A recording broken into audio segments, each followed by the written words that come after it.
All right, Shalom. Giving all praises, honor, and glory to Yahweh, Bahashem, Yahweh Shah, Bahashem, Rakah, Kwadash. I want to give double honor to the elder apostles of Great Millstone, and Shalom and salute to the hopefully elect, from the least to the greatest, the bishops, elders, and apostles on down. So this video is going to be about, me and the brothers, we got together and we was doing our, weekly reading.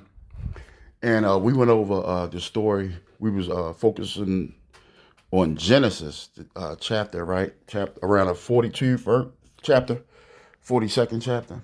And it's the story of Joseph. And we all know what Joseph went through, him being one of the brothers of the 12 tribes of Israel, right?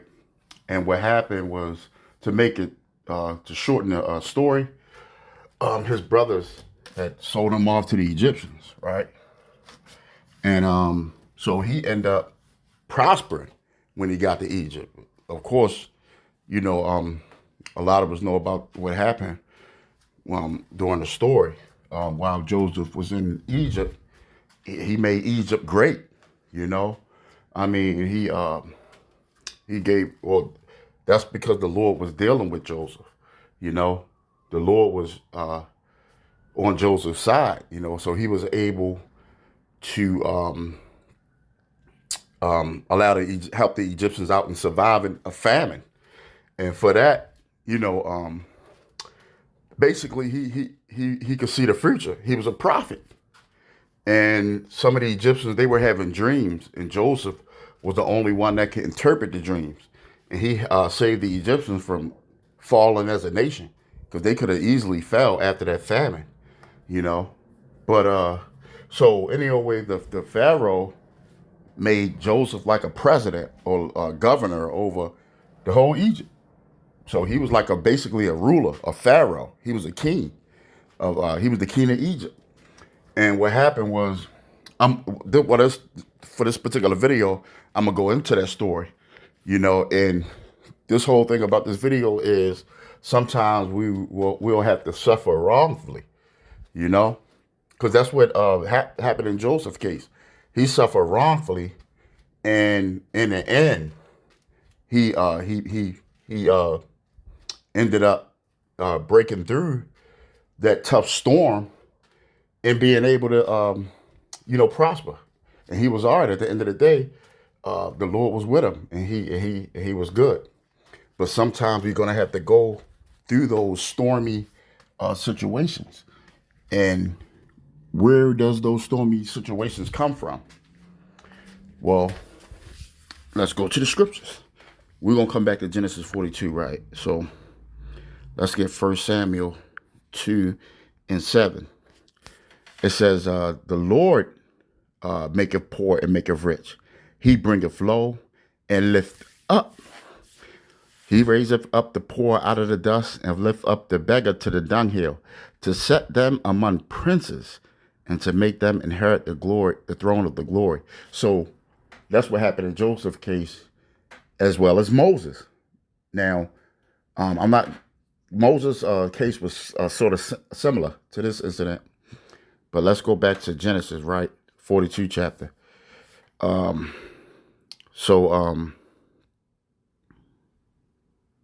I'll start at 1, right? So are we at 1?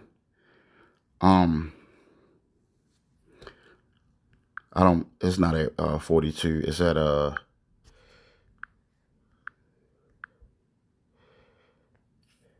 hold on. Okay, it's chapter 41. I'll start at 41 because this goes into the Pharaoh's dream, right? So let's start at 14. It says, then Pharaoh sent and called Joseph, and they brought him hastily out of the dungeon. Okay, now this when he was suffering. So he was suffering wrongfully for what the Pharaoh's wife did to him. So here it is right here. Let's start at Genesis 39 and we'll just start at 1. It says Joseph's success in Egypt. It says, and Joseph was brought down to Egypt, and Potiphar, an officer of the Pharaoh, captain of the guard, an Egyptian, brought him of the hands of the Ishmaelites, which had brought him down thither. And the Lord was with Joseph. See, the Lord was dealing with Joseph. It says, and he was a prosperous man, and he was in the house of his master, the Egyptians. And his master saw that the Lord was with him, and the Lord made all that he did to prosper in his hand. And Joseph found grace in his sight, and he served him. And he made him overseer over his house, and all that he had, he put into his hands. So the Pharaoh set up Joseph. He like, here, you can have all. This is all yours. You controlling this. You are the man. All right. So it says, and it came to pass from the time that he made him overseer in his house, and all that he had, that the Lord blessed the Egyptian's house for Joseph's sake. And the blessings of the Lord was upon all that he had in his house and in the field. So we see that the Lord controls when you rise and when you fall. So evidently the Lord caused this situation to happen. Now listen up. It says, and he left all that he had in Joseph's hand, and he knew not aught he had, save the bread which he did eat. And Joseph was a goodly person and well favored. It says, and it came to pass after these things that his master's wife cast her eyes upon Joseph. So the Pharaoh's wife, might have been Hamite, looked at Joseph, and he probably was a good looking man. She saw that young man like, okay, you know how these women are. So it says, and she said, lie with me. All right. So she was trying to come off on Joseph because, she probably was already sleeping with everybody, that had a pole. But she came to Joseph. Joseph was rising up, of course he was getting fame, that. So he was looking like an Egyptian. So back then he probably had on some gold or some whatever. It appealed to her. She came onto her like, hey. So it says she said, lie with me, but he refused and said unto his master's wife, behold, my masters, what is with me in the house, and he had committed all that he had to my hand. So he said, no, I can't do this. The Pharaoh, he did so much for me that I can't betray him like that. So it says, there is none greater in the house than I, neither have he kept back anything from me but thee, because thou art his wife. How then can I do this great wickedness and sin against the Lord? So he said, he didn't want to sin against the Lord as well. This Pharaoh, even though he was a heathen, I can't do this to him. That's wicked. That'd be adultery. And I will be sinning against the Lord. All right. So it says, and it came to pass as she spanked Joseph day by day. So this chick was like bugging him, like, really messing with the dude, trying to get him to sleep with him. He hearkened not unto her to lie by her or to be with her. And it came to pass about this time that Joseph went into the house to do his business, and there was none of the men of the house there within. So it was nobody in the house, and they was all alone. So she said, let me see. Yeah, so it says, and it came to pass. No, it says, and she caught him by the garment, saying, lie with me. And he left his garment in his hand, and he fled and got him out. So he left. She was trying to get him to sleep with her, and he just bailed out like, man, fuck this, I'm out of here.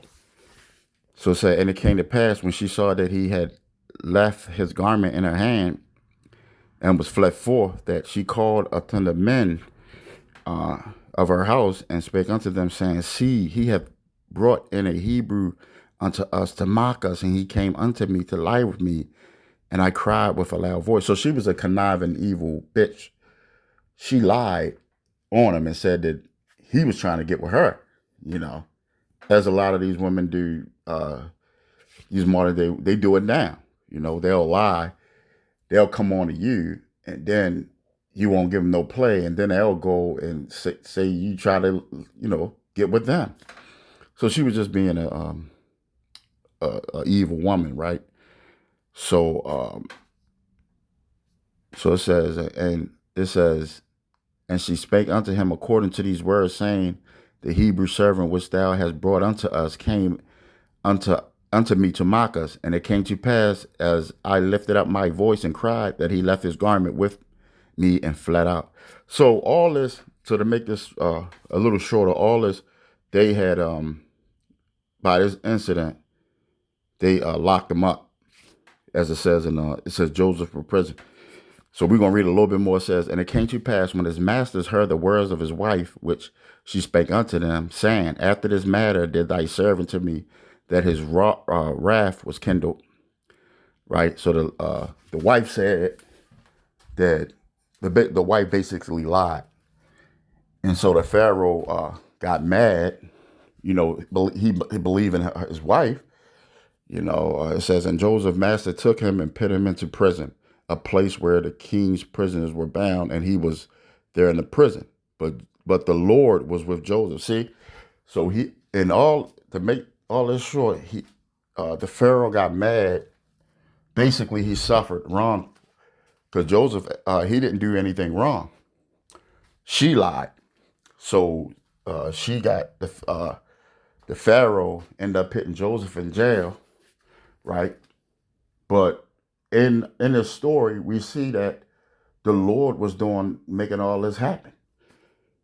Because as we read on, it says, verse 21, But the Lord was with Joseph and shewed him mercy and gave him favor in the sight of the keepers of the prison. So he got put away in prison, but he was still good because he had favor. So the guards probably was treating him good, and he was still good. It says, And the keeper of the prison committed to Joseph's hand all the prisoners that were in the prison, and whatsoever they did, he was the doer of it. The keeper of the prison looked not to anything that was under his hand, because the Lord was with him, and that which he did, the Lord made it to prosper. So reading in all this, the Lord, Joseph had to suffer wrongfully, but Joseph ended up getting out of prison, and